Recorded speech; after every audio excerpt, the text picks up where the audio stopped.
Hello everyone. Today we're going to talk about Spider-Man, or should I say the Amazing Spider-Man Omnibus Volume 1.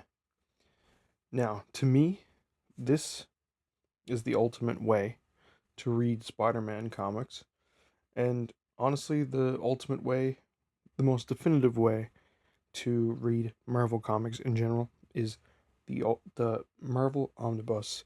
I think the Marvel Omnibus is amazing. Look at this cover of Amazing Fantasy number 15, which is the first appearance of the webhead himself, Spider-Man. So this is his very first appearance. I'm going to show you the spine of the Marvel Omnibus. You've got the Marvel Omnibus logo, which I really like, and the Amazing Spider-Man. And then we have the Volume 1, written by Stan Lee and illustrated by Steve Ditko. So, some iconic artwork in here, and obviously Stan Lee is an icon in the Marvel community and just the comic book community in general. This is Silver Age of comics. So we have early 60s comic books. Um, this collects Amazing Fantasy number 15, The Amazing Spider-Man number 1 to 38, Annual 1 to 2, Strange Tales Annual 2, and the Fantastic Four Annual 1. What I really like about the Marvel omnibuses, which actually the DC, I've noticed DC Comics um, omnibuses have been doing the same thing for certain old school collections. They've been adding the issues on the back, which I really enjoy because you get to see every issue that's in this book, all different iconic covers of Spider-Man throughout the 60s. This is amazing. To me, this is the best way to ever read Marvel because I like the uniformity of the Marvel Omnibus. So I'm going to explain to you that this collects the Amazing Spider-Man issues, and you could get other omnibuses of, say, the Spectacular Spider-Man, which is a different issues, kind of like how you have Detective Comics, and then you have Batman. You know what I mean? But they're still both Batman comics. They just have a different name. Well, these Amazing Spider-Man omnibuses collect the Amazing Spider-Man issues, and then later on, down the line, we have the Spectacular Spider-Man omnibus, which I will look at some point, and they also have the Web Spider-Man omnibus, and then the adjectiveless Spider-Man, which would just be Spider-Man. And so there's different types of omnibuses, and then there's also creator omnibuses, which say like Spider-Man by Todd McFarlane or Spider-Man by um, David McElhaney and Eric Larson. Just different creators, different times, different eras. So you can approach it in different ways. Um, but my favorite way is to collect the Amazing Spider-Man omnibuses because just and they're just in order because they put the issues in order chronologically. It fits perfectly on your shelf. You don't have to worry about trying to find out where to put things. It's such a uniform way of collecting, and I think it's a great way. They do this with other characters too. So if you're gonna go get the Silver Age and Bronze Age Marvel books, um, I highly recommend going for these omnibuses. Now you could get the Epic collections, which are basically Marvel's version of the DC Finest line, but I prefer the omnibus edition. But I will go over some Epic collections at some point for those who may not want to pay for an omnibus. So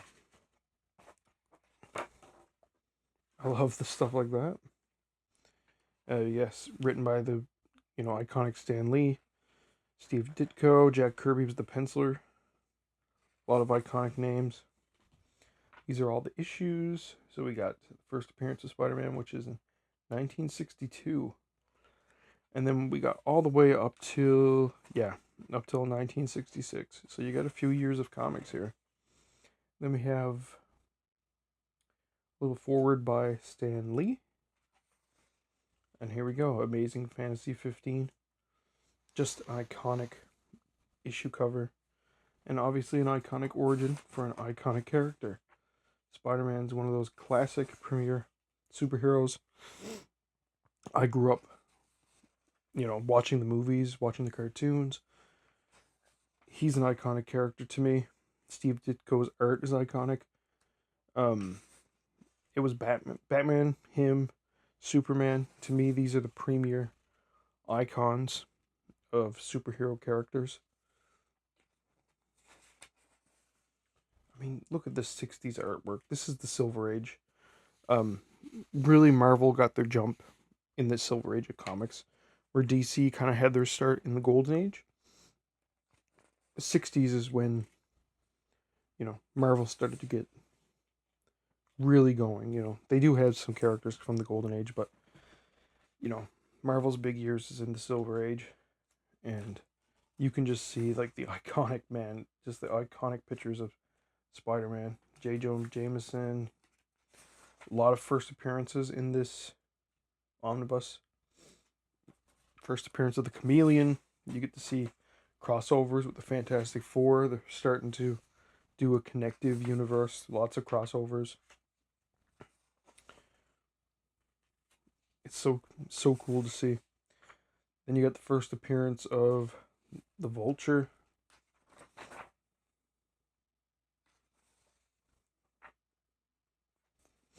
This is amazing. No pun intended, but this is truly amazing. If you're a Spider-Man fan, why would you not get this book? The Tinkerer, his first appearance. Oh, we get to see Doc Ock. This is the first appearance of Dr. Octopus. I'm telling you, there's a lot of first appearances in this omnibus.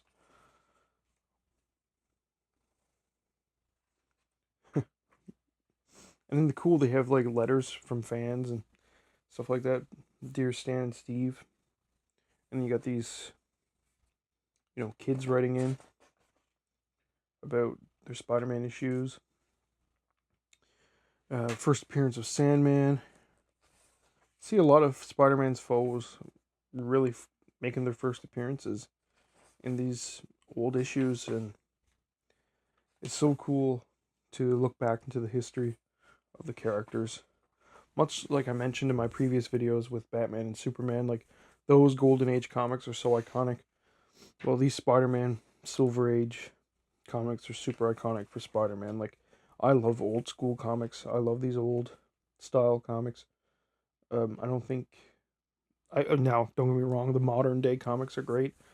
Amazing artwork and amazing writing, but there's just something about the classics, the old school stuff, man. Just appreciate where it came from. You get to see a bit of Doctor Doom versus Spider-Man, which is pretty cool. Oh yeah, the first appearance of the Lizard. That's really cool.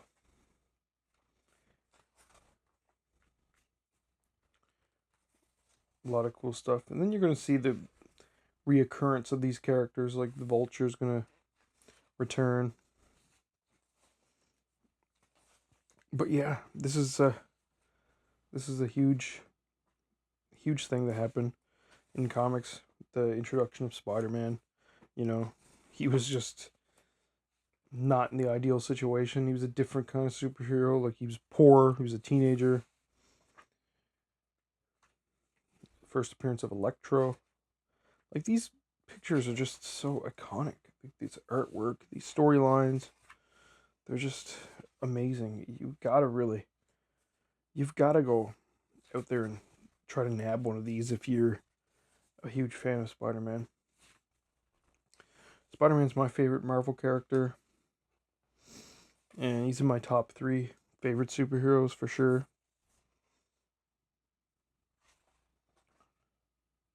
Like I said, between him, Batman, and Superman, I think are the 3 best and most iconic superheroes. But yeah, Mysterio, he's my favorite Spider-Man villain. I love Mysterio. So you get to see him for the first time. which is really cool. Some more notes. Green Goblin. Obviously, Spider-Man's arch enemy. Get to see some cool stuff, and they're keeping it a secret who he is. We all know who he is now, but back then it was actually a mystery. And then you get to meet Kraven the Hunter for the first time, and him and his brother, the Chameleon. So that's really cool. There's so much good crossovers here. That you got Thor. This must be the first time the Sinister Six. Yeah, this is the first appearance of the Sinister Six, I think. Yeah, the first Sinister Six story. Iconic supervillain team of Spider-Man's Rogues Gallery. So many cool ideas brought into this. You get some character bios there. Crossover with Daredevil, who's my second favorite Marvel superhero. There's just so much stuff. Like, there's great storylines. It is a bit wordy. It's an old school comic for those who are used to newer comics.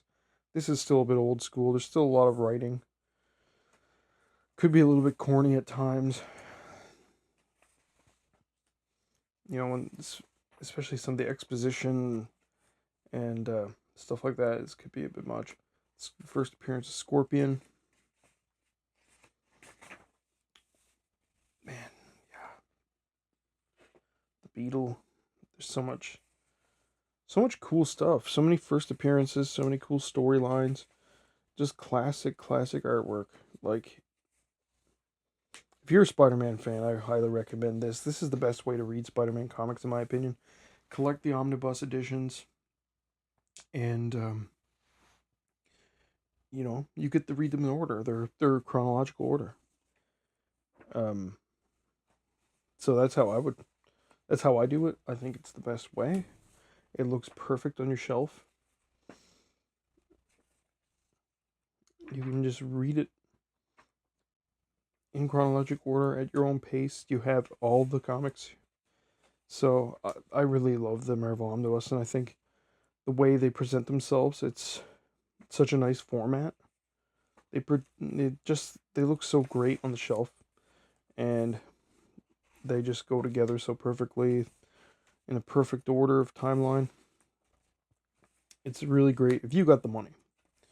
If you have the money to spend, which we all don't have. I don't, so I don't have as many as I want. But when I get a chance to get a gift for myself or someone to give me something, I'll try to put it towards an omnibus and see what I can do from here. I really like reading them, and I really like reviewing them.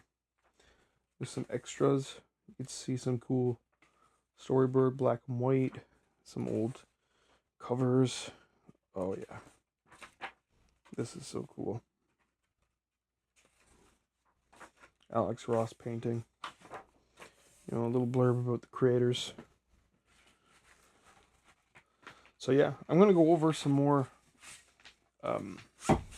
omnibus editions, but I highly recommend, if you're a Spider-Man fan, check out the Spider-Man omnibuses. I think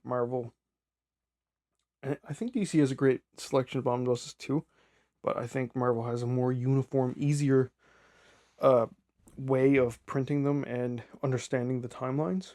But I can explain the other stuff for DC in other books or other videos about their books. And but yeah, if you're a Spider-Man fan, I would highly recommend checking this out.